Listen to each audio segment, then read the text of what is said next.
And I know as I say that, millions of liberal sphincters just tightened. Oh my God, Bill, are you going to say something nice about him? What I'm going to do is report exactly what happened. You decide what you think about it. And if that's not enough pure Trump hate for you, I don't give a fuck. What a shocker that the people who see everything through the lens of race and sex see their election loss as a result of racism and sexism. Yes, if only we weren't so irredeemably unenlightened, we would have elected a black president by now. Oh, what, we did? Oh, right, and then re-elected him. Maybe you missed it because it wasn't on TikTok. All right, folks, it's finally happening. The video you've been waiting for is here. Bill Maher just made a visit to the White House. And while he hasn't exactly gone full MAGA, let's just say he didn't hold back. Maher brought the heat straight to the Democrats' front door. And sure, he's roasted them before. But this time, the jabs were sharper, the takedowns were brutal, and the truth bombs? Absolutely nuclear. If you're here for real talk, unapologetic takes, and political reality checks that pull no punches, smash that subscribe button, turn on notifications, and buckle up, because you're not going to want to miss what's coming next. Now, for what I know you've all been waiting for, I'd like to give you my book report on my visit to the White House.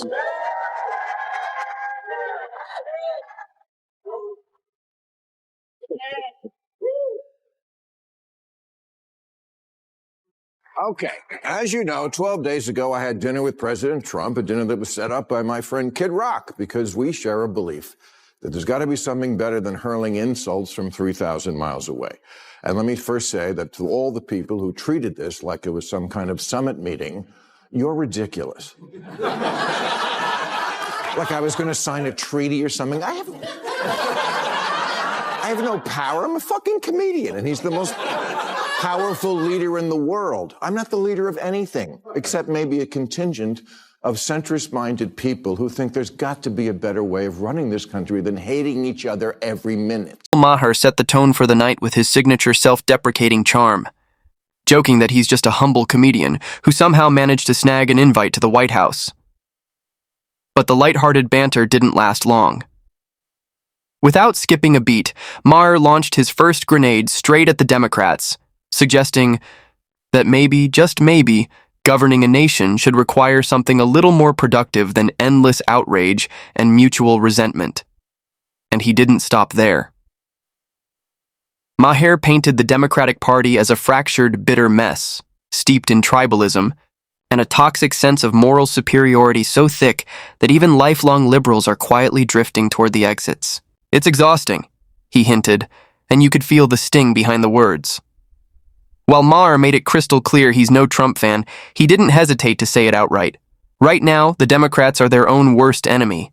And if you thought that was harsh, trust me, Maher had even heavier firepower locked, loaded, and ready to unleash. Meet up in person. Maybe it'll be different. Spoiler alert, it was. First good sign, before I left for the Capitol, I had my staff collect and print out this list of almost 60 different insulting epithets that the president has said about me. Things like stupid, dummy, lowlife dummy, sleazebag, sick, sad, stone cold crazy.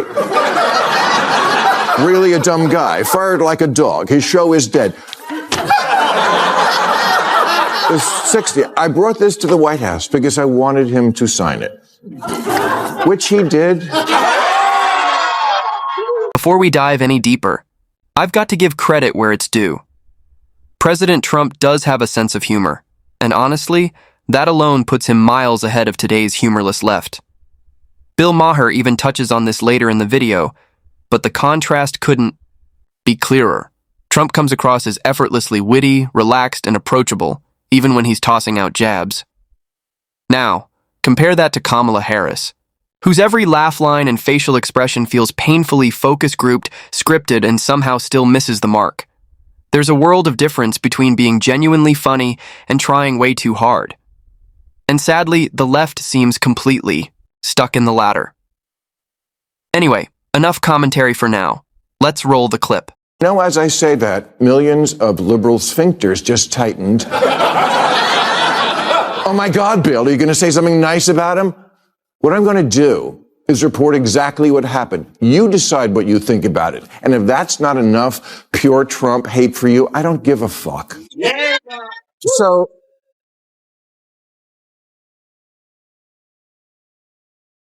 So no, I didn't go MAGA.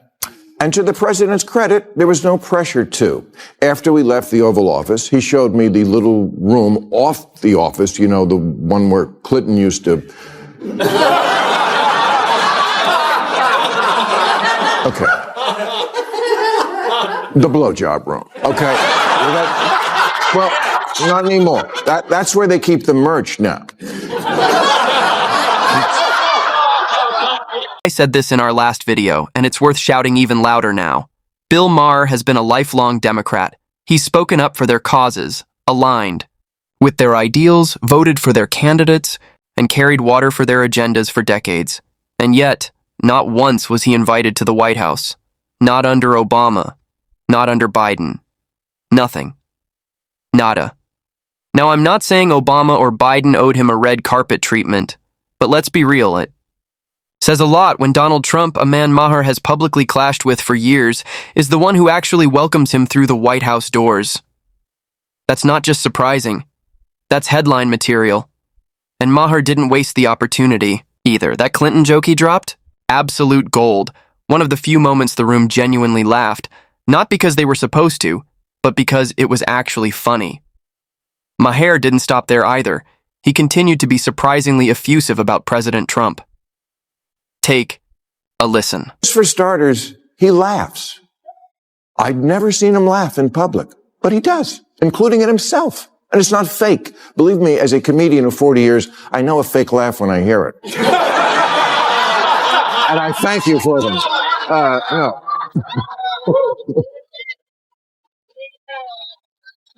But, okay. Example, in the Oval Office, he was showing me the portraits of presidents, and he pointed to Reagan and said, in all seriousness, you know, the best thing about him, his hair. I said, well, there was also that whole bringing down communism thing, waiting for the button next to the Diet Coke button to get pushed and I go through the trap door. But no, he laughed, he got it. Now, this is a far cry from the monstrous caricature the left and their media echo chambers have been selling about Donald Trump for years. According to them, he's some rage-fueled villain, hell-bent on dragging America into its final chapter, an orange-tinted apocalypse with gold-plated elevators. They've spent years portraying him as incapable of humor, humility, or even basic humanity. But then along comes Bill Maher, a longtime Trump critic, describing the man not as the cartoonish dictator the left warned us about, but as a surprisingly relaxed, fun-loving president, unafraid to crack a joke, even at the expense of his predecessors. That alone flips their entire narrative upside down. Maher's account doesn't just humanize Trump, it exposes the left's double standards in broad daylight, because when their guy makes a joke, it's suddenly presidential. But when Trump does it, it's offensive, dangerous, and somehow unfit for office. The hypocrisy practically screams at you, and hearing it from someone like Bill Maher, that's what makes it hit even harder. And now here's where it gets even more interesting. Bill Maher turns his sights on the legacy media and exposes their full-blown Trump derangement syndrome. At one point, we were walking through it is an amazing tour of the whole house. And I don't remember exactly what we were talking about, but it must have been something with the 2020 election, because I know he used the word lost. And I distinctly remember saying, wow, I never thought I'd hear you say that. He didn't get mad. He's much more self-aware than he lets on in public. Look, I get it. It doesn't matter who he is at a private dinner with a comedian. It matters who he is on the world stage. I'm just taking as a positive that this person exists, because everything I've ever not liked about him was, I swear to God, absent, at least on this night with this guy. For years, the Democrats, along with their loyal media allies, have been force-feeding the public a carefully choreographed narrative. Donald Trump was a dangerous dictator in denial, an egomaniac refusing to accept the 2020 election results. They demonized him, distorted his words, and flooded every headline with accusations of authoritarianism. He was painted as a threat to democracy, a tyrant, even a fascist. But then comes Bill Maher. Tell the usual suspects on the far left that the saying is, when you're in a hole, stop digging, not keep digging.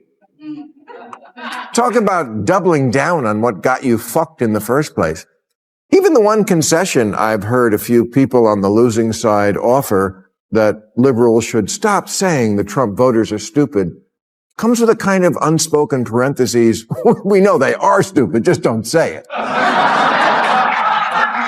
Yeah,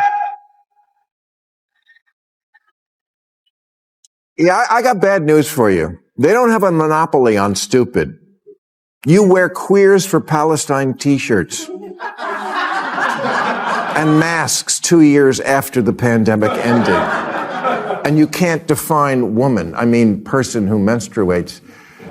You're the teachers' union education party, and you've turned schools and colleges into a joke. You just lost a crazy contest to an actual crazy person.